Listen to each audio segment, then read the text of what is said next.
So I have a question for you. Do you consider yourself to be a creative person? You've probably been in a class or a workshop when the teacher says, okay, now we're going to do something creative. Well, I've done this, and as I look out into the room, I can see two different reactions. Some faces light up and go, oh, yay, this is going to be so much fun. And some people are even sometimes audibly groaning, certainly inside. It's like, oh, no, this is going to be awful. I don't have a creative bone in my body. We may think, yeah, sure, some people are creative, but I was just not born with that gift. I can appreciate the results of the creativity of others in art and music and drama and architecture and technology, but that's just not me. Well, the fact is, we are all creative beings. It's part of our divine nature. It's not something we can put aside, like saying, I'm not really a good driver, so I'll just take the bus. Or I don't really know how to bake, so I'm just going to buy cookies from the bakery. It's not a choice. We are all creating all the time. The universe is creating through you at this very moment. And the scary part is, most of the time, we are unaware we are doing this. We create unconsciously, haphazardly, and then are surprised at the mixed results.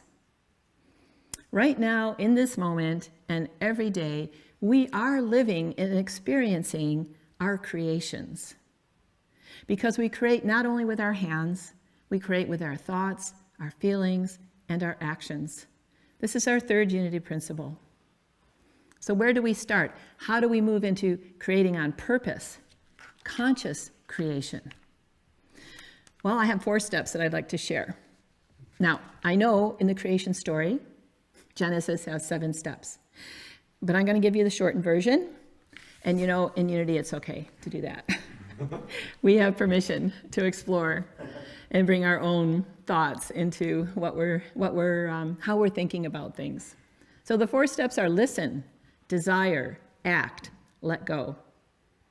So let's start with listen. Just even what does the word listen call to mind? Quiet, receptive, open, still. This is where we can start. We open ourselves. In the creation, we open ourselves completely open to what's possible, to pure potential. In the creation story, God does not say, whoa, it's really dark here. This is a problem. I better create some light. Or, don't have any dry land. Better do something about that. The creation process starts with, let there be. And naming the good we want to see. And listening is a great way to start this. How often do you sit still and quiet your mind? To create room to hear that still small voice.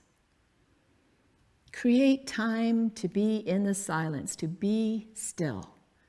Extend an invitation to the divine to partner with you, to be an active participant in the creative process. Unity minister Robert Brummett says, the same intelligence that created the universe is at work in you right now. So let's remember that we are one with that divine intelligence. When we are in the silence, we listen from this place of pure potential. And often an idea bubbles up. And that leads to a desire. Now, I think the word desire has got a really bad rap. We are told not to desire things, right? That it leads to suffering. Well, what's at work in the fall when you plant daffodil bulbs? A desire to experience beauty in the spring. When a farmer plants tomato seeds, he or she is desiring tomatoes. Where we struggle is when we want to know when the tomatoes are going to appear, how many we're going to get, and how big they are. And then we make plans with what we're going to do with all those tomatoes. And when they do not appear in the shape, in the form, or the numbers that we want, then we are disappointed or unhappy. The desire did not cause those feelings. The desire was an honest one, to grow food, to enjoy beauty in the spring. Everything that comes after that, our attachment to certain results and the outcome, this is the part that causes pain. We can have desires, and at the same time, we want to be aware of where does our desire start, where did it come from, and where does it end and our attachment begins. Because these are two separate things. One clue that shows us where we left pure desire is, and stepped into attachment, is to check in with your heart. Keep in touch with how you're feeling. Rarely does pure desire cause us to struggle. Struggling or unhappiness is a clue that we have entered the territory of attachment. So back to the creative process. We get an idea, a desire, and often the first thing we do is make a list of all the things to do. Perhaps we want to build a garden shed. So do we need a permit? How big will it be? What materials are we going to use? How much is it going to cost? Who's going to do the work? So nothing wrong with to-do lists. And anybody who knows me knows that I'm surrounded by to-do lists. But using this approach as the first step in the creative process leaves out the critical piece, which is to consciously bring in the wisdom of divine mind, invite it, give it a voice, and allow Spirit to co-create with us. So we've opened up, we have an idea of bringing something good into manifestation, we're in partnership with Spirit. What's the next step? Now it's time to get active. Remember, a seed stays a seed until it's planted and nourished. An idea is nothing more than an idea until it is planted in the rich soil of our consciousness. We might ask ourselves, how do we consciously move from the new idea into the next step? The answer is in the song we sang today, Love is My Decision. The directions are right there in 2 lines. Once I decide to change my mind, God will show me how. God by any name, higher power, spirit, loving presence, all that is. Choose one that works for you. So let's look at once I decide to change my mind. No one else can change our minds for us. We may bow to the wishes of others for all kinds of reasons, but deep inside, no one can change our minds. Mark Twain said, "Don't bother me with the truth." Anybody know this one? Don't bother me with the truth, my mind is made up. Once we decide to change our minds. So what causes us to change our minds? Well, if we are awake and open to spiritual practice, that's one of the ways we grow. Circumstances can also act on us to help us change our minds, but instead of living life in a reactive mode, perhaps we might choose a more proactive stance and stand ready to change our minds all the time. In the early 1900s, as Unity was starting to form, people asked Charles Fillmore for a statement of belief, or a creed, or a credo.